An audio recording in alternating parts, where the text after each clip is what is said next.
ವೀಕ್ಷಕರಿಗೂ Tulu world ಚಾನೆಲ್ನ ವಿಶೇಷವಾದಂತಹ ಅನಾವರಣ ಕಾರ್ಯಕ್ರಮಕ್ಕೆ ಆತ್ಮೀಯ ಸ್ವಾಗತ. ನಾನು ರವಿ ನಾಯ್ಕಾಪು. ವೀಕ್ಷಕರೇ, ಪ್ರಚಾರದ ಪ್ರದರ್ಶನಕ್ಕೆ ಮುಂದಾಗದ ಅಪ್ರತಿಮ ಸಾಧಕರ, ನಿಸ್ವಾರ್ಥ ಸೇವಕರ ಸಾಧನೆಯ ಹೆಜ್ಜೆ ಗುರುತುಗಳಿಗೆ ಕನ್ನಡಿಯಾಗುವಂತಹ ವಿಶೇಷ ಕಾರ್ಯಕ್ರಮವೇ ಅನಾವರಣ. ತುಳು ವರ್ಲ್ಡ್ ಚಾನೆಲ್ನಲ್ಲಿ ಇಂದಿನಿಂದ ಪ್ರತಿ ವಾರ ಪ್ರಸಾರವಾಗುವಂತಹ ಅನಾವರಣ ಅಭಿಯಾನದ ಪ್ರಥಮ ಸಂಚಿಕೆ ಇದು. ಯಾರ ಬದುಕಿನ ಅನಾವರಣ ಮೂಲಕ ಕಾರ್ಯಕ್ರಮಕ್ಕೆ ಚಾಲನೆ ನೀಡಬೇಕೆಂಬ ಗೊಂದಲವಂತೂ ನಮಗೆ ಇರಲಿಲ್ಲ. ಯಾಕಂದ್ರೆ ನಮ್ಮ ಬಳಗದ ಎಲ್ಲ ಮನಸ್ಸುಗಳಲ್ಲೂ ಅರಳಿ ನಿಂತದ್ದು ಆ ಒಂದು ಹೆಸರು ಮಾತ್ರ. ಆ ದಾನ ಋಷಿಯ ಹೆಜ್ಜೆ ಗುರುತಿಗಳನ್ನು ಸಂತೋಷ ಹಾಗೂ ಅಭಿಮಾನದಿಂದಲೇ ಅನಾವರಣಗೊಳಿಸಿ ಈ ಅಭಿಯಾನಕ್ಕೆ ಶುಭ ಚಾಲನೆ ನೀಡುತ್ತಿದ್ದೇವೆ. ಬನ್ನಿ ವೀಕ್ಷಿಸಿ. ಇವರು ದಾನ ಋಷಿ, ಪರಮಾತ್ಮ ಸ್ವರೂಪ, ಕಲಿಯುಗದ ದೇವಮಾನವೆಂದರೂ ತಪ್ಪಾಗಲಾರದು. ನಾವೆಲ್ಲರೂ ಒಂದು ಮನೆಗಾಗಿ ಇಡೀ ಬದುಕು ಸಮರ್ಪಿಸುವಾಗ 300ಕ್ಕೂ ಅಧಿಕ ಮನೆಗಳನ್ನು ಇತರರಿಗಾಗಿ ನಿರ್ಮಿಸಿ ಮಾನವೀಯತೆ, ದಕ್ಷತೆ, ನಾಯಕತ್ವ ಗುಣ ಪ್ರದರ್ಶಿಸಿದ ಮೌನ ಕ್ರಾಂತಿಯ ಹರಿಕಾರ ಇವರು. 200ರಷ್ಟು ನಿರ್ಗತಿಕ ಯುವತಿಯರಿಗೆ ಹೊಲಿಗೆ ಯಂತ್ರವನ್ನಿತ್ತು, ಯುವಕರಿಗೆ ಆಟೋ ರಿಕ್ಷಾ ಕೊಡಿಸಿ ಅವರ ಬದುಕಿಗೊಂದು ದಾರಿ ಕರುಣಿಸಿದ್ದಾರೆ. ಪ್ರತಿಭೆ ಇದ್ದು ಆರ್ಥಿಕ ಮುಗ್ಗಟ್ಟಿನಿಂದಾಗಿ ಕಲಿಕೆ ಸಾಧ್ಯವಾಗದ ನೂರಾರು ಮಂದಿ ವಿದ್ಯಾರ್ಥಿಗಳಿಗೆ ನೆರವಿನ ಹಸ್ತ ಚಾಚಿ ಮರಳಿ ಶಾಲೆಯನ್ನೇರಿಸಿದ್ದಾರೆ.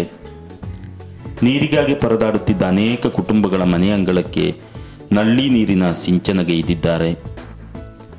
ನಾಡಿನ ಬಡಮಂದಿ ಸೂಕ್ತ ಚಿಕಿತ್ಸೆ ದೊರಕದ ಬಳಲುತ್ತಿರುವುದನ್ನರಿತು ನುರಿತ ವೈದ್ಯರನ್ನು ಕರೆಸಿ ಗುಣಮಟ್ಟದ ಔಷಧಿ ತರಿಸಿ ಪ್ರತಿ ವಾರ ಉಚಿತ ವೈದ್ಯಕೀಯ ಶಿಬಿರ ಸಂಘಟಿಸುತ್ತಿದ್ದಾರೆ. ಮದುವೆ ಎನ್ನುವುದು ನುಂಗಲಾರದ ತುತ್ತಾಗಿರುವ ಬಡಪಾಯಿ ಮಂದಿಯನ್ನು ಗುರುತಿಸಿ ಸಾಮೂಹಿಕ ವಿವಾಹ ಮೂಲಕ ಅವರು ನವ ಜೀವನಕ್ಕೆ ಕಾಲಿಡುವಂತೆ ಮಾಡಿದ್ದಾರೆ. ಹೌದು, ಈ ವ್ಯಕ್ತಿ ಯಾರೆಂದು ಗುರುತಿಸಲು ಇಷ್ಟೆಲ್ಲ ಪೀಠಿಕೆಯ ಅಗತ್ಯವೇ ಇಲ್ಲ. ಬಡವರಿಗೆ ಮನೆ ಕೊಡುವ ಸ್ವಾಮಿ, ಸಾಕ್ಷಾತ್ ಸಾಯಿರಾಮ್ ಭಟ್ ಅಥವಾ ಸಾಯಿರಾಮ್ ಗೋಪಾಲಕೃಷ್ಣ ಭಟ್.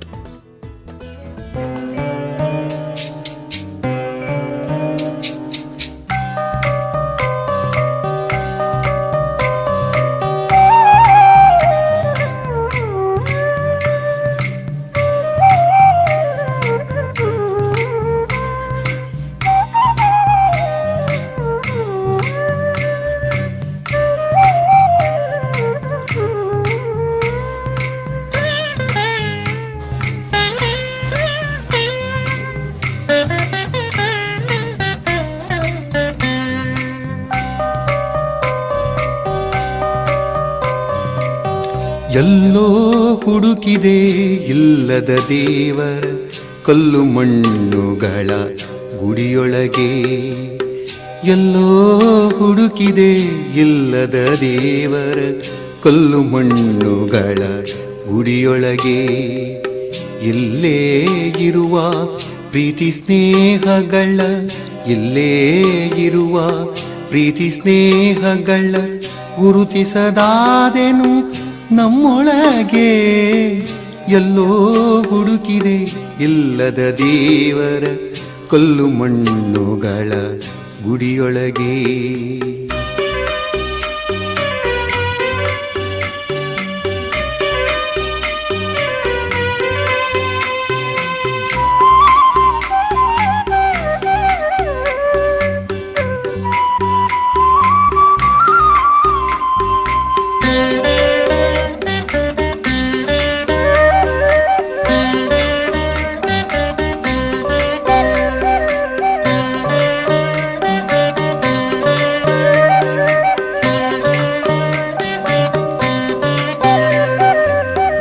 ಎಲ್ಲಿದೆ ನಂದನ, ಎಲ್ಲಿದೆ ಬಂಧನ, ಎಲ್ಲ ಇವೆ ನಮ್ಮೊಳಗೆ. ಎಲ್ಲಿದೆ ನಂದನ, ಎಲ್ಲಿದೆ ಬಂಧನ, ಎಲ್ಲ ಇವೆ ನಮ್ಮೊಳಗೆ. ಒಳಗಿನ ತಿಳಿಯನು ಕಲಕದೆ ಇದ್ದರೆ,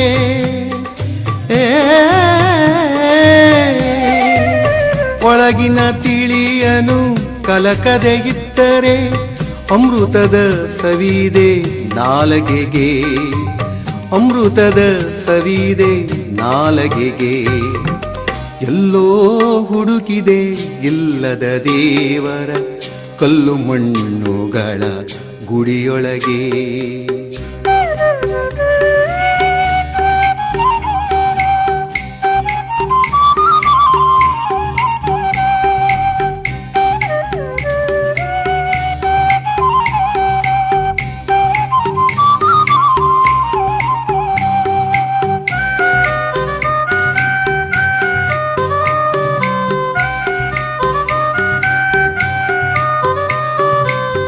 ಹತ್ತಿರವಿದ್ದು ದೂರ ನಿಲ್ಲುವೆವು ನಮ್ಮ ಅಹಮ್ಮಿನ ಕೋಟೆಯಲಿ. ಹತ್ತಿರವಿದ್ದು ದೂರ ನಿಲ್ಲುವೆವು ನಮ್ಮ ಅಹಮ್ಮಿನ ಕೋಟೆಯಲಿ. ಎಷ್ಟು ಕಷ್ಟವೋ ಹೊಂದಿಕೆ ಎಂಬುದು,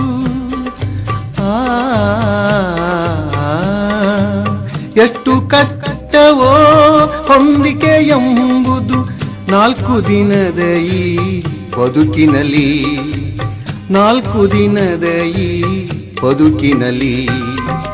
ಎಲ್ಲೋ ಹುಡುಕಿದೆ ಇಲ್ಲದ ದೇವರ ಕಲ್ಲು ಮಣ್ಣುಗಳ ಗುಡಿಯೊಳಗೆ. ಇಲ್ಲೇ ಇರುವ ಪ್ರೀತಿ ಸ್ನೇಹಗಳ, ಇಲ್ಲೇ ಇರುವ ಪ್ರೀತಿ ಸ್ನೇಹಗಳ ಗುರುತಿಸದಾದೆನು ನಮ್ಮೊಳಗೆ. ಎಲ್ಲೋ ಹುಡುಕಿದೆ ಇಲ್ಲದ ದೇವರ ಕಲ್ಲು ಮಣ್ಣುಗಳ ಗುಡಿಯೊಳಗೆ. ಕೇರಳದ ಕಾಸರಗೋಡು ಜಿಲ್ಲೆ ಕಿಳಿಂಗಾರು ಎಂಬ ಗುಡ್ಡ ಬೆಟ್ಟದ ಹೊದಿಕೆಯೊಳಗಿನ ಪ್ರಶಾಂತ ಸುಂದರ ಪ್ರದೇಶ ಈ ದೇವದೂತನ ಪುಣ್ಯತಾಣ. ಕಷ್ಟವರಹಿ ಬರುವ ಮಂದಿ, ನೈಜ ಕಷ್ಟ ಅವರದ್ದಾಗಿದ್ದಲ್ಲಿ ಸ್ಪಂದನೆ ನಿಶ್ಚಿತ.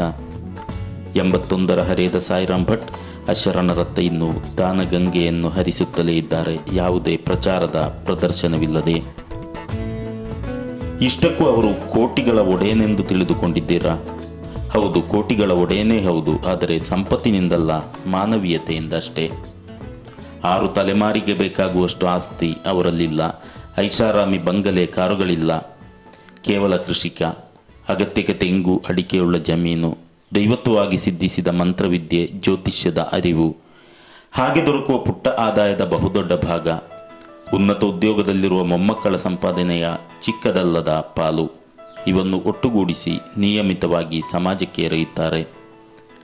ಬದುಕಿನ ಆಡಂಬರಗಳಿಂದ ಅಲ್ಪ ದೂರ ಉಳಿದಾಗ ಉಳಿಕೆಯಾಗುವುದರಿಂದ ದೀನರ ಕಣ್ಣೀರೊರೆಸಲು ಸಾಧ್ಯವೆಂಬ ಈ ಸಾಯಿ ಭಕ್ತನ ಥಿಯರಿ ನಮ್ಮಂಥವರಿಗೂ ಪಾಠವಲ್ಲವೇ?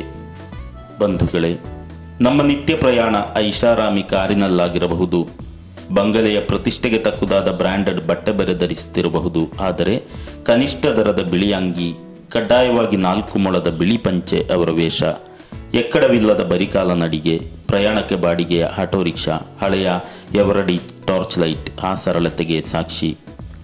ಮನೆಯು ಪ್ರತಿಷ್ಠೆ ಪ್ರದರ್ಶನದ ಪ್ರತೀಕವೆಂದೇ ಭಾವಿಸಿರುವ ನಮ್ಮಂಥವರಿಗೆ ಮನೆ ಅಲಂಕಾರವಲ್ಲ ಅನಿವಾರ್ಯ ಎನ್ನುವ ಆ ದೊಡ್ಡ ಮನುಷ್ಯನ ಮಾತು ಸಮಾಜಕ್ಕೊಂದು ಬೋಧನೆಯೇ ಅಲ್ಲವೇ? ಮನೆಗಳ ಆ ಸುಲ್ತಾನನದ್ದು ಸಾಮಾನ್ಯ ತಾರಸಿ ಮನೆ. ಸಾಲಂಕೃತ ಮೆತ್ತನೆ ಸುಖಾಸನಗಳ ಎಸಿಗಳ ಬದಲು ಮರದ ಕುರ್ಚಿಗಳು, ಹಾಳೆಯ ಬೀಸಣಿಕೆಗಳೇ ಆ ಮನೆಯ ಅಲಂಕಾರ. ಆಧ್ಯಾತ್ಮಿಕತೆಯ ಪಾವಿತ್ರ್ಯ ಸಾರುವ ಪುಣ್ಯತಾಣ ಕಾಶಿ. ಸಪತ್ನೀಕನಾಗಿ ಕಾಶಿ ಯಾತ್ರೆ ಕೈಗೊಳ್ಳಬೇಕೆಂಬ ಜೀವನ ಅಭಿಲಾಷೆಗಾಗಿ 20 ವರ್ಷಗಳಿಂದಲೂ ಕೂಡಿಟ್ಟಿದ್ದ ಹಣವನ್ನು ಬಳಸಿ 1995ರಲ್ಲಿ ಕುಂಟಿಯಾನನೆಂಬ ದಟ್ಟ ದರಿದ್ರನಿಗೆ ಮನೆ ನಿರ್ಮಿಸಿ ನೀಡಿದ ಸ್ವಾಮಿ ಅಲ್ಲಿಂದ ತನ್ನ ಮಾನವೀಯ ಸೇವೆಯ ಜೈತ್ರ ಯಾತ್ರೆಯನ್ನು ಆರಂಭಿಸಿದ್ದರು. ಇದಕ್ಕಿದ್ದಾಗೆ ಈ ಹರಿಜನ ಕುಂಟಿಯಾನ ಅವನ ಮನೆ ಬಿದ್ದೋಯ್ತು ಗಾಳಿಗೆ. ಅವ ಬಂದು ಕೂಗಿದ. ಅವನಿಗೆ ಮೊದಲೇ ನಾನು ಪ್ರತಿ ಗಳಿಗೆ ಅಡಿಕೆ ಮರ ಮತ್ತು ಮಾಡಲು ಇದೆಲ್ಲ ಫೋಟೋಗ್ರಾಮ್ ಉಂಟು. ಅವರಿಗೆ ಒಮ್ಮೆ ಆದರೂ ಒಟ್ಟಾಗಿದೆ. ನವೆಂಬರಲ್ಲಿ ಮತ್ತೆ ಬಂದು ಹೋಗಿದ, ಅಕ್ಟೋಬರ್ನಲ್ಲಿ ಗಾಳಿಗೆ ಹೋಯ್ತು ಹೇಳಿದ. ಮತ್ತೆ ಎಂತ ಮಾಡೋದು, ನನ್ನ ಮನಸ್ಸಿನಾಯಿತು. ಇನ್ನು ನಾನು ಒಂದು ನಾನು ನನ್ನ ಹೆಂಡತಿ ಕಾಳಜಿಗೆ ಹೋಗಬೇಕೆಂದು ಯೋಚನೆ ಮಾಡಿಕೊಂಡಿದ್ದೆವು. ಅದಕ್ಕೆ ಸ್ವಲ್ಪ ಹಣ ಸಂಗ್ರಹ ಮಾಡಿ ಇಟ್ಟಿದ್ದೆ. ಇವಾಗ ಕೂಗುವಾಗ ನನ್ನ ಮನಸ್ಸಲ್ಲೇ ಇತ್ತು, ನಾನು ಕಾಶಿಗೆ ಹೋಗಿ ಏನು ಸಂಪಾದನೆಗೆ. ಅಲ್ಲಿ ಹೋಗಿ ಒಂದು ವಿಗ್ರಹವನ್ನು ನೋಡಿ ಕೈ ಮುಗಿದು ಬರ್ಬೋದು. ಇದು ಬೇಡ, ಬೇಕಾದರೆ ಕಾಶಿ ವಿಶ್ವನಾಥ ನಾವು ಮನೆ ಕಟ್ಟುವಲ್ಲಿ ಬರಲಿ, ಅದಕ್ಕೆ ಅಲ್ಲಿ ಬಂದು ನೋಡಲಿ, ನಾವು ಹೋಗುವುದಿಲ್ಲ ಲೆಕ್ಕಾಗಿದೆ. ಅದೇ ಪೈಸೆ ಮಗನ ಒಟ್ಟು ಅಲ್ಲಿ ಮನೆ ಕಟ್ಟಿದವರಿಗೆ ಹೇಳಿದೆ, ಸಾಕಾಗೋದಿಲ್ಲ, ಅದು ಸಾಕಾಯಿತು, ಸ್ವಲ್ಪ ಸಾಲ ಮಾಡಿ ಮತ್ತೆ ನಾವು ಕೊಡ್ತೇನೆ ಹೇಳಿದೆ. ಹಾಗೆ ಮಾಡಿ 1ನೇ ಮನೆ ಹಾಗೆ ಬೆಳೀಲಿಕ್ಕೆ ಶುರುವಾಯಿತು. ಚಿಕ್ಕಂದಿನಿಂದಲೂ ಹಪಿಸುತ್ತಿದ್ದ ಕಾಶಿ ದರ್ಶನ ಕೈಗೂಡದ ದುಮ್ಮಾನ ಅವರಲ್ಲಿಲ್ಲ. 100 ಕಾಶಿ ಯಾತ್ರೆಗಿಂತಲೂ 3 ಮಂದಿಗೆ ಸೂರು ಕಲ್ಪಿಸುವುದು ಮೇಲು ಅನ್ನುವ ಅವರಲ್ಲಿ 1000 ಕಾಶಿ ಪಯಣ ಮುಗಿಸಿದ ಸಂತೃಪ್ತ ಭಾವ ಅರಳಿ ನಿಂತಿದೆ. ಕೊರಗು ಕಾರ್ಪಣ್ಯಗಳ ಸಂಕಟವರುಹಿ ಬರುವ ಮಂದಿಯನ್ನು ಸಾಂತ್ವನ ನುಡಿಯ ಸಿಂಚನಗೈದು ಮರಳಿಸುವ ರೀತಿ ಅವರಿಗೆ ಗೊತ್ತಿಲ್ಲ. ಬಂದಾತ ಭವನ ಪಡುತ್ತಿರುವವನೇ ಆದಲ್ಲಿ ಕೈಲಾದ ನೆರವು ನೀಡದೆ ಇರಲಾರರು. ಬದುಕೆಂಬ ಬಂಡಿ ಓಡಿಸಲಾರದೆ ಚಿಂತೆಯ ಗೂಡನ್ನು ಹೆಣೆಯುತ್ತಿದ್ದ 100 ಯುವತಿಯರೀಗ ಸಾಯಿರಾಮ್ ಭಟ್ಟರ ದಯೆಯಿಂದ ಬದುಕಿನ ಹೊಸ ಗೂಡನ್ನು ನೇಯತೊಡಗಿದ್ದಾರೆ. ಮಹಿಳೆಯರಿಗೆ ಹೊಲಿಗೆ ಸುರಕ್ಷಿತ ಅನ್ನುವ ಸ್ವಾಮಿ ಅನೇಕರಿಗೆ ಹೊಲಿಗೆ ಯಂತ್ರ ಕೊಡಿಸಿ ಬಾಳು ಹಸನಾಗಿಸಿದ್ದಾರೆ. ನಿರುದ್ಯೋಗಿ ಯುವಕರಿಗೆ ಸೋದ್ಯೋಗವೆಂಬ ನೆಲೆಯಲ್ಲಿ ಆಟೋ ರಿಕ್ಷಾ ಖರೀದಿಸಿ ನೀಡಿ ಕಷ್ಟಕ್ಕೆ ಸ್ಪಂದಿಸಿದ್ದಾರೆ. ಆದರೆ ತಾನಿತ್ತ ರಿಕ್ಷಾವನ್ನು ಕೆಲವಾರು ಮಂದಿ ಮಾರಿ ಉಂಡಾಡಿ ಮುಗಿಸಿದ ಕಥೆಯರಿತು ರಿಕ್ಷಾ ಯೋಜನೆಯನ್ನು ಅಲ್ಪ ವ್ಯಸನದಿಂದಲೇ ಕೈಬಿಟ್ಟಿದ್ದಾರೆ. ಹಾಗಿದ್ದು 25 ವರ್ಷಗಳ ಹಿಂದೆ ಸೀತಂಗುಳಿಯ ಖಾದರ್ ಎಂಬವರಿಗೆ ಸ್ವಾಮಿ ನೀಡಿದ ರಿಕ್ಷಾವು ಇಂದಿಗೂ ಆ ವ್ಯಕ್ತಿಯು ನಿಧಿಯಂತೆ ಇರಿಸಿದ್ದಾರೆ. ಚಿಲ್ಲರೆ ರಿಪೇರಿಯೊಂದಿಗೆ ಅದೇ ಬಂಡಿ ಓಡಿಸಿ ಬಾಳನ್ನು ಹಸನಾಗಿಸಿದ್ದಾರೆ. ಖಾದರ್ ಈಗಲೂ ಯಾವ ಸಮಸ್ಯೆ ಕಾಡಿದರೂ ಸ್ವಾಮಿಯ ಉಪದೇಶಕ್ಕಾಗಿ ಈ ಮನೆ ಬಾಗಿಲಿಗೆ ಬರುತ್ತಾರೆ. ನಾವು ಹೋದ ದಿನವೂ ಖಾದರ್ ಅನಿರೀಕ್ಷಿತವಾಗಿ ಅಲ್ಲಿದ್ದರು. ಬಂಡಿ ಪುಟ್ಕಿ ಪಾಪ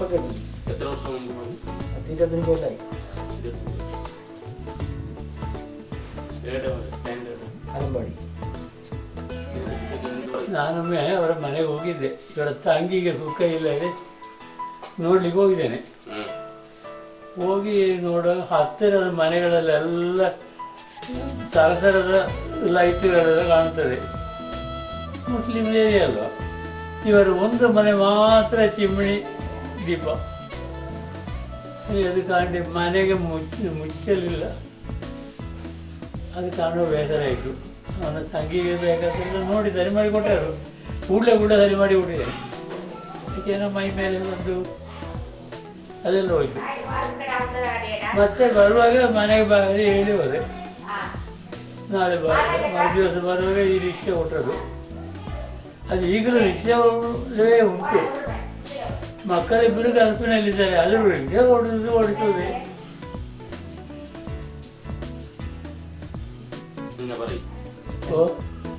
എന്നെ നോക്കിയതും എല്ലാം ഇയാളാണ്. ഏറ്റവും സ്നേഹിക്കുന്ന മനസ്സാണ് ഇയാൾ. എനിക്കെന്ത് ഉണ്ടെങ്കിലും ഞാൻ ഇയാളോട് ചോദിക്കാൻ ഞാൻ എടുക്കില്ല. വേട വേണമെങ്കിൽ എനിക്ക് പോകാൻ ഇയാളെ ചോദിച്ചാൽ എനിക്ക് വേണ്ടി പോകാം. ഞാൻ ചോദിക്കാൻ എന്ത് പരിപാടി ചെയ്യില്ല.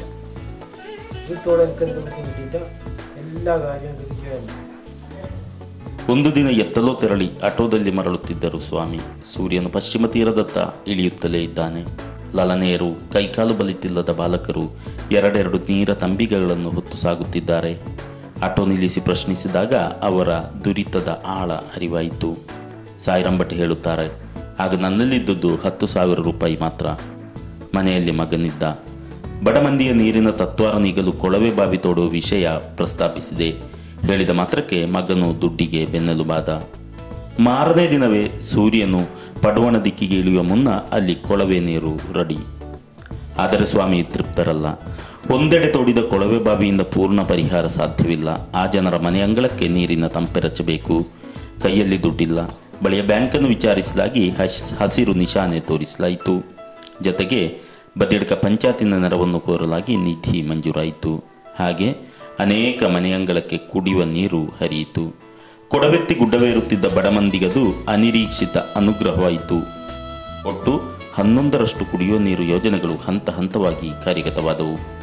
ಇಡೀ ಗ್ರಾಮದ ಮುಖ್ಯ ಸಮಸ್ಯೆಯನ್ನು ಸಾಯಿರಾಮ್ ಭಟ್ಟರು ಸಲೀಸಾಗಿಯೇ ನೀಗಿದರು. ಬಿರು ಬೇಸಗೆಯಲ್ಲಿ ನಾಡು ಹೊತ್ತಿ ಉರಿಯುವಾಗ ಆ ಮಂದಿ ಸ್ಮರಿಸುತ್ತಾರೆ, ಧನ್ಯೋಸ್ಮಿ ಸ್ವಾಮಿ. ಮಾನವೀಯ ಸೇವೆಯೊಂದಿಗೆ ಭಟ್ಟರು ಪರಿಸರ ಪ್ರೇಮವನ್ನು ಮೈಗೂಡಿಸಿದ್ದಾರೆ. ಫಲಗಿಡ ನೆಟ್ಟು ಬೆಳೆಸುವುದನ್ನು ರೂಢಿಸಿದ್ದಾರೆ. ಅವರ 6 ಎಕರೆಯಲ್ಲಿ ಇಲ್ಲದ ಮರಗಿಡಗಳಿಲ್ಲ. 50ಕ್ಕೂ ಹೆಚ್ಚು ಮಾವು, ತೆಂಗು, ಕಂಗು, ಬೀಟಿ, ಗೇರು, ಸೇಬು, ಪೇರಳೆ, ಕಿತ್ತಳೆ, ಪಪ್ಪಾಯಿ ಹಸಿರು ಕ್ರಾಂತಿ ಸಾರುವಂತಿದೆ. ಸಕಲ ವಿಧ ಹೂ ಗಿಡಗಳು ಕಂಗೊಳಿಸುತ್ತಿವೆ. ಆ ಹಿತ್ತಿಲು ಸಾಯಿರಾಮ್ ಭಟ್ಟರ ಮನಸ್ಸಿನಂತೆ ಅರಳಿದೆ, ಕಂಪು ಬೀರಿದೆ. ಅನೇಕ ಮಾಮರ ನೆಟ್ಟು ಮಾವಿನ ರಸ ಹಿಂಡಿ ಮಕ್ಕಳ ದೇಹ ಪುಷ್ಟಿಗೊಳಿಸುವ ಸಾದಾ ಕುಟುಂಬ ಯಜಮಾನನಲ್ಲ ಅವರೆಂದು ಬೇರೆ ಹೇಳಬೇಕಾಗಿಲ್ಲ. ಅಲ್ಲಿ ಬೆಳೆಯುವ ಹಣ್ಣು ಕಾಯಿಗಳೆಲ್ಲವೂ ಅನ್ಯರ ಆಸ್ತಿ. ಬಂದವರಿಗೆ ಹಂಚುವುದರಲ್ಲೇ ಆ ಮನೆಯವರ ತೃಪ್ತಿ. ವರ್ಷಕ್ಕೊಮ್ಮೆ ಪರಿಸರದ ಹೆಸರಿನಲ್ಲಿ ದಿನವಾಚರಿಸುವವರು ಸಾಯಿರಾಮ್ ಭಟ್ಟರಿಂದ ಕಲಿಯುವುದು ಅನೇಕವಿದೆ. ಕಿಳಿಂಗಾರನ ಸಾಯಿ ನಿಲಯದಲ್ಲಿ ಬರುವ ಎಲ್ಲರಿಗೂ 2 ಸಸಿಗಳನ್ನು ನೀಡುತ್ತಾರವರು. ಮಾವು ಹಲಸನ್ನು ಮಾತ್ರ ಕೊಡುತ್ತಾರೆ. ಫಲ ಜೊತೆಗೆ ತಂಪಿನ ಸೊಂಪನ್ನೀಯುವ ವೃಕ್ಷವಾಗಿರಬೇಕೆಂಬ ದೃಢ ಸಂಕಲ್ಪವೇ ಇದಕ್ಕೆ ಕಾರಣ. ಗಿಡ ನೆಡುವ ಬಗೆಗೂ ಸ್ವಾಮಿ ಹೇಳಿಕೊಡುವ ರೀತಿ ಅದೊಂದು ನೀತಿಯೇ ಹೌದು. ಹಿತ್ತಿಲಿನ ಗಡಿಗೆ ತಾಗಿಕೊಂಡು ಸಸಿಯೂರಬೇಕು. ಹೆಮ್ಮರವಾಗಿ ಕಾಯಿ ಬಿಟ್ಟು ಹಣ್ಣಾಗಿ ಗಡಿಯ ಆಚೆಗೂ ಈಚೆಗೂ ಉದುರಬೇಕು. ಒಳಬಿದ್ದದ್ದು ನಿಮಗೆ, ಉಳಿದದ್ದು ಸಾರ್ವಜನಿಕರಿಗೆ. ಅದು ಸಾಯಿರಾಮ್ ಥಿಯರಿ. ಅನೇಕ ಸಹಸ್ರ ಮರಗಿಡ ವಿತರಿಸಿದ್ದಾರೆ. ನಾಡಿನ ನಾನಾ ಕಡೆ ಅವು ನೆರಳಾಗಿ ಜೀವಸಂಕುಲಕ್ಕೆ ರಕ್ಷಣೆಯಾಗಿವೆ. ಭಟ್ಟರ ವೃಕ್ಷ ನೆಡುವಿಕೆ ಅವಿಚ್ಛಿನ್ನವಾಗಿ ಸಾಗುತ್ತಿದೆ, ತಾನೊಮ್ಮೆಯೂ ಕಾಣಲಾರದ ನವ ಪೀಳಿಗೆಗಾಗಿ. ಮನೆ ಸನಿಹದಲ್ಲೇ ನೆಲೆಸಿರುವ ಸಾಯಿ ಮಂದಿರದಲ್ಲಿ ನುರಿತ ವೈದ್ಯರನ್ನು ಕರೆಸಿ ಪ್ರತಿ ಶನಿವಾರ ನಡೆಸುವ ಉಚಿತ ವೈದ್ಯಕೀಯ ಶಿಬಿರದ ಸದುಪಯೋಗವನ್ನು 100 ಮಂದಿ ಪಡೆದುಕೊಳ್ಳುತ್ತಾರೆ. ವೈದ್ಯ ಸೇವೆ, ಔಷಧಿ ಉಚಿತ. ಇದೇ ಮಂದಿರವು ಸಾಮೂಹಿಕ ವಿವಾಹವೆಂಬ ಮಹಾಮಂಗಲದ ಮಂಟಪವೂ ಆಗಿದೆ. ಆರ್ಥಿಕ ಬಲಹೀನ ಕುಟುಂಬಗಳ ಯುವತಿಯರ ವಿವಾಹಕ್ಕೆ ಮದುವೆ ಮಂಟಪ, ಆಭರಣ, ಉಡುಗೆ, ಉಪಚಾರ ಎಲ್ಲವೂ ಸ್ವಾಮಿ ವತಿಯಿಂದಲೇ.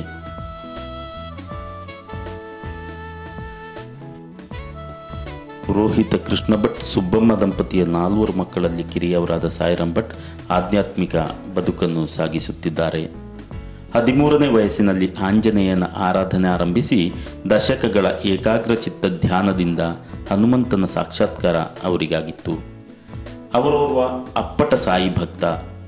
ಕಾರುಣ್ಯ ಸೇವೆಯ ಮೇರು ಶಿಖರವಾಗಿರುವ ಬಾಬಾ ಎಂಬ ದೇವಮಾನವ. ಆಂಧ್ರದ ಪುಟಪರ್ತಿಯಲ್ಲಿರುವ ಸಾಯಿ ಸಾನ್ನಿಧ್ಯದ ಸಾಯುಜ್ಯಕ್ಕಾಗಿ ಸದಾ ಸಾಗುತ್ತಿದ್ದರು. ಸಾಯಿಬಾಬಾ ಮೇಲಿನ ಭಕ್ತಿಯ ಸಂಕೇತವೇ ಸಾಯಿರಾಮ್ ಭಟ್ ಎಂಬ ಅವರ ನಾಮ. ಕೆಲವೊಂದು ಮಾತು ಹೇಳ್ತಾರೆ, ಈ ದೇವರ ನಂಬಿಕೆಯಲ್ಲಿ ಹೇಳೋದು ಮೋಕ್ಷಾರ್ಥಂ ಕುರು. ಮೋಕ್ಷಕ್ಕೆ ಹೋಗಲಿಕ್ಕೆ ಕೈ ಮಾತ್ರ ದೇವರನ್ನು ಧ್ಯಾನಿಸಿದರೆ ಸಾಕು ಅಂತ ಹೇಳಿದ್ದಾರೆ. ಮೋಕ್ಷ ಬೇಡ ನಮಗೆ, ಸ್ವಾಮಿ ಇಲ್ಲಿಂದ ಬಿಟ್ಟು ಹೋಗ್ಲಿಕ್ಕೆ ಹೊರಟುಟ. ಈಗ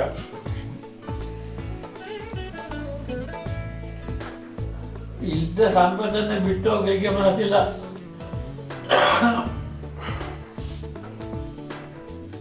ಜೀವ ಹೋಗ್ಲಿಕ್ಕೆ ಆಗುವಾಗ ಅವನಿಗೆ ತೋರುವುದೆಂಥದ್ದು, ಜಾಪೆಯಲ್ಲಿ ಮಲಗಿಕೊಂಡಿದ್ದವನಿಗೆ ತೋರುವುದು ಈ ಸಂಪತ್ತೆಲ್ಲ ಇದು ನಾಳೆ ಯಾರ್ಯಾರೋ ತಿಂದು ಹೋಗ್ಲಿಕ್ಕೆ ಇರೋದು. ನನ್ನ ಮಗನಿಗೆ ಅಷ್ಟು ಸಾಮರ್ಥ್ಯ ಇಲ್ಲ ಅಂತ ತೋರುದು, ಮಗ ಎಷ್ಟೇ ಸಾಮರ್ಥ್ಯ ಹೋದ ತೋರುದು ಅಪ್ಪನಿಗೆ. ಹಾಗೆ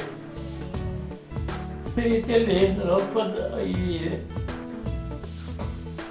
ಮನುಷ್ಯ ತ್ಯಾಗ ಜೀವನ ಎಲ್ಲ ಬಿಟ್ಟು ಕೊಡ್ಬೇಕಲ್ಲ.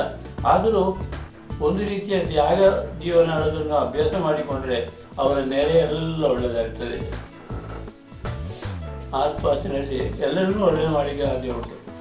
ಅದೇ ರೀತಿಯ ಪ್ರತಿಯೊಬ್ಬರಾಗಿ ಮಾಡಿದರೆ ಅವು ಭಾರತದ ಮೊದಲಿನ ಗಾಂಧಿ ಹೇಳಿದ ಭಾರತವೇ ಆಗ್ತದೆ. ಒಂದು 25 ವರ್ಷ ಕಾಲೇಜ್ ಮಾಸ್ಟರ್ ಆಗಿದ್ದೆ. ಕೇರಳ ಕಳರಿ, ಕರ್ನಾಟಕ ಕಳರಿ ಎರಡೂ ಅಭ್ಯಾಸ ಮಾಡಿಕೊಂಡಿದ್ದೇನೆ. ಎರಡು ಅದು ಕೇರಳ ಕಳರಿ ಬಯಟ್ಟು ಇರೋದ್ರಲ್ಲಿ ಏನೆಲ್ಲ ಉಂಟು ಅದನ್ನೆಲ್ಲ ಅಭ್ಯಾಸ ಮಾಡಿಕೊಂಡಿದ್ದೇನೆ. ನಮ್ಮ ಶಿಷ್ಯರಿಗೂ ಕಲಿಸಿದ್ದೇನೆ.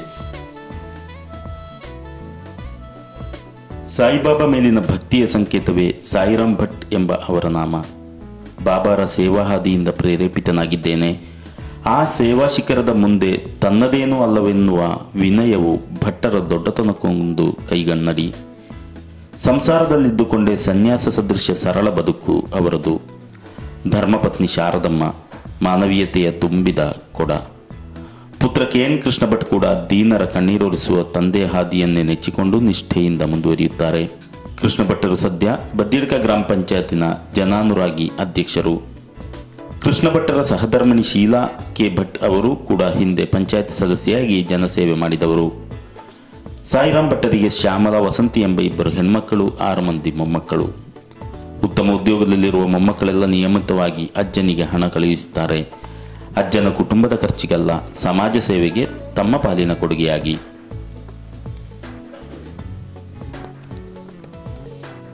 ಇಷ್ಟವರೆಗೂ ಜೀವನದಲ್ಲಿ ಯಾವುದೇ ಸ್ವಾರ್ಥ ದಾಖಲಿಲ್ಲ ನಮ್ಮ ಹತ್ರ. ಸ್ವಾರ್ಥ ಬಂದರೆ ಇದು ಯಾವುದೂ ನಡೀಲಿಕ್ಕಿಲ್ಲ. ನಾನು ಒಬ್ಬ ಅಲ್ಲ, ಮನೆಯಲ್ಲಿ ಯಾರಿಗಾರು ಒಬ್ಬನಿಗೆ ಸ್ವಾರ್ಥ ಬಂದರೂ ಕೂಡ ಮತ್ತೆ ನಡೀಲಿಲ್ಲ. ಎಲ್ಲರೂ ನಿಸ್ವಾರ್ಥಿಗಳಾದ ಕಾರಣ ಇಷ್ಟು ಚಂದಕ್ಕೆ ಹೋಗ್ತದೆ. ಉಳಿತಾಯಲ್ಲಿ ನಾವೇನಿಲ್ಲ. ಕಿಶೆಯಲ್ಲಿದ್ದ ಹಣವನ್ನೆಲ್ಲ ಕೊಂಡೋಗಿ ದೇವಸ್ಥಾನದಲ್ಲಿ ಭೂತದಾನೋ ದೇವಸ್ಥಾನವೋ ಅಲ್ಲಿ ಎಲ್ಲ ಸುರಿಯುತ್ತೇವೆ. ಅದನ್ನೇನು ಮಾಡ್ತಾನೆ, ಕಳ್ಳ ರಾತ್ರಿ ಆಗೋದೆಲ್ಲ ಅಲ್ಲಿ ಮಾಡೋದೆ. ನಾವು ಹಣ ಉರಿಯದೇ ಇದ್ದರೆ ಕಳ್ಳ ಕದ್ದುಕೊಂಡು ಹೋಗಿಲ್ಲ. ನಾವಲ್ಲಿ ಶೇಖರಣೆ ಮತ್ತೆ ಪೊಲೀಸ್ನವರು ಹಿಡಿಯುವುದಿಲ್ಲ, ಅವರಿಗೆ ಬೈಗಳು. ನಾವು ಹಿಡಿದ ಅಲ್ಲಿ ರಾಶಿ ಹಾಕಿದ್ದೆ. ಯಾಕೆ? ದೇವರಿಗೆ ಹಣ ಬೇಕು. ದೇವರ ಹಣ ಬೇಡ, ದೇವರಿಗೆ ಬೇಕಾದ್ರೂ ಭಕ್ತಿ, ಅದು ನಾವು ತಯಾರಿಲ್ಲ.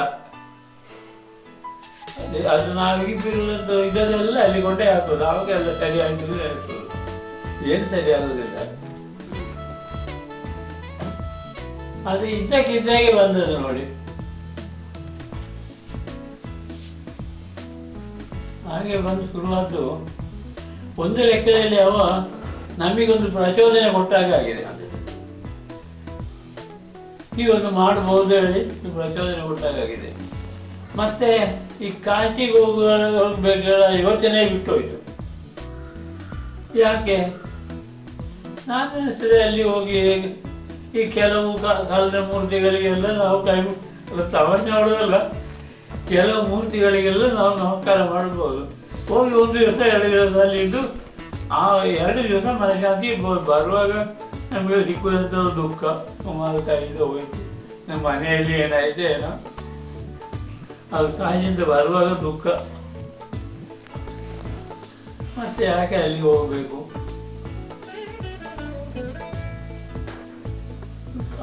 ನಾನು ಏನಿಗೆ ಈಗಲೂ ತೋರುವುದು ಹೇಗೆ, ಪ್ರತಿ ಮನೆ ಬಿಟ್ಟು ಓಡುವಾಗ ಅಲ್ಲಿ ವಿಶ್ವನಾಥ ಬರ್ತಾನೆ ನನ್ನ ವಿಶ್ವಾಸ. ಸಾಯಿರಾಮ್ ಭಟ್ಟರ ನಿಸ್ಪೃಹ ಸೇವೆಗೆ ದೇಶದ ಪ್ರಥಮ ಪ್ರಜೆಯಾಗಿದ್ದ ಸಾಕ್ಷಾತ್ ಡಾಕ್ಟರ್ APJ ಅಬ್ದುಲ್ ಕಲಾಂ ಅವರೇ ತಲೆ ತೂಗಿದ್ದರಂತೆ. ಆಂಗ್ಲ ಪತ್ರಿಕೆಯೊಂದರಲ್ಲಿ ಭಟ್ಟರ ಬಗ್ಗೆ ಓದಿದ್ದ ಅಂದಿನ ರಾಷ್ಟ್ರಪತಿ ಕಲಾಂ ಅವರು ಹೇಗೋ ಭಟ್ಟರ ದೂರವಾಣಿ ನಂಬರವನ್ನು ಸಂಪರ್ಕಿಸಿ ಕರೆ ಮಾಡಿ ಆಗಾಗ್ಗೆ ಭಟ್ಟರ ಜೊತೆ ಮಾತನಾಡುತ್ತಿದ್ದರು. ಭೇಟಿಗೆ ಬಯಸಿದ್ದರು ಕೂಡ. ಆದರೆ ನೇರ ಭೇಟಿ ಸಾಕಾರವಾಗಿರಲಿಲ್ಲ. ಅದೆಷ್ಟೋ ಜನ ಸಂಘಟನೆಗಳು, ಜನರು ಸಮಾಜ ಸೇವೆಯಲ್ಲಿ ತೊಡಗಿರುತ್ತಾರೆ. ಆದರೆ ಓರ್ವ ವ್ಯಕ್ತಿ ಸ್ವದುಡಿಮೆಯ ಸಂಪಾದನೆಯನ್ನೇ ಈ ರೀತಿಯಲ್ಲಿ ದೀನರಿಗೆ ದಾರಿ ಎರೆಯುತ್ತಿರುವುದು ಬೇರೆ ಇರಲಾರರು ಎಂಬುದು ಕಲಾಂ ಉವಾಚ. ಅದಮ್ಯ ಸಾಹಸಿಯಾದವರು ತಾಲೀಮು ಅಭ್ಯಸಿಸಿ ತಾಲೀಮು ಗುರುಗಳಾಗಿ ಸಹಸ್ರಾರು ಶಿಷ್ಯರನ್ನು ರೂಪಿಸಿದ್ದಾರೆ. ಶ್ರೇಷ್ಠ ಕಳರಿಪಯಟ್ ಹಾಗೂ ಸರ್ಕಸ್ ಅಭ್ಯಾಸಿಯಾಗಿಯೂ ಪಳಗಿದ್ದರು. ಸಾಯಿರಾಮ್ ಗೋಪಾಲಕೃಷ್ಣ ಭಟ್ ತಲೆಮಾರುಗಳು ಕಲಿಯಬೇಕಾದ ಬದುಕಿನ ಪಾಠವದು. ಇದರಿಂದಲೇ ಕರ್ನಾಟಕ ಸರ್ಕಾರದ ಪ್ರಾಥಮಿಕ ಪಠ್ಯಕ್ರಮದಲ್ಲಿ ಸಾಯಿರಾಮ್ ಭಟ್ಟರ ಬದುಕು ಕಲಿಕೆ ವಿಷಯವಾಗಿದೆ. ಆತ್ಮೀಯರೇ, ಸಮುದ್ರವನ್ನು ಅಳೆಯುವುದು ಅಸಾಧ್ಯ, ಆಳ ನೋಡಲು ಆಗುವುದಿಲ್ಲ. ಸಾಯಿರಾಮ್ ಭಟ್ಟರೆಂಬ ಮಹಾಸಾಗರದ ದಡದ ಮೇಲಿನ ಕಪ್ಪೆ ಚಿಪ್ಪು ಬೆಳಚು ಕಲ್ಲುಗಳನ್ನು ಆಯ್ದು ತೋರಿಸುವಂತಹ ಪುಟ್ಟ ಪ್ರಯತ್ನವನ್ನ ಮಾಡಿರುವೆವು. ಮಹಾಸಾಗರದಲ್ಲಿರುವ ರತ್ನಗಳಿಂದ ಬಾಕಿ ಇರಬಹುದು. ವೀಕ್ಷಕರೇ, ಇದು ಈ ಹೊತ್ತಿನ ಅನಾವರಣ. ಮುಂದಿನ ವಾರ ಮತ್ತೋರ್ವ ಸಾಧಕನ ಚಿತ್ರಣದೊಂದಿಗೆ ಭೇಟಿಯಾಗೋಣ. ನಾನು ರವಿ ನಾಯ್ಕಪು. ವಂದನೆಗಳು.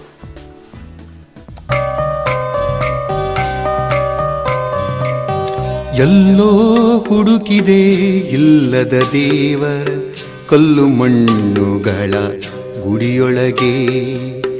ಎಲ್ಲೋ ಹುಡುಕಿದೆ ಇಲ್ಲದ ದೇವರ ಕಲ್ಲು ಮಣ್ಣುಗಳ ಗುಡಿಯೊಳಗೆ. ಇಲ್ಲೇ ಇರುವ ಪ್ರೀತಿ ಸ್ನೇಹಗಳ, ಇಲ್ಲೇ ಇರುವ ಪ್ರೀತಿ ಸ್ನೇಹಗಳ ಗುರುತಿಸದಾದೆನು ನಮ್ಮೊಳಗೆ. ಎಲ್ಲೋ ಹುಡುಕಿದೆ ಇಲ್ಲದ ದೇವರ ಕೊಲ್ಲು ಮಣ್ಣುಗಳ ಗುಡಿಯೊಳಗೆ.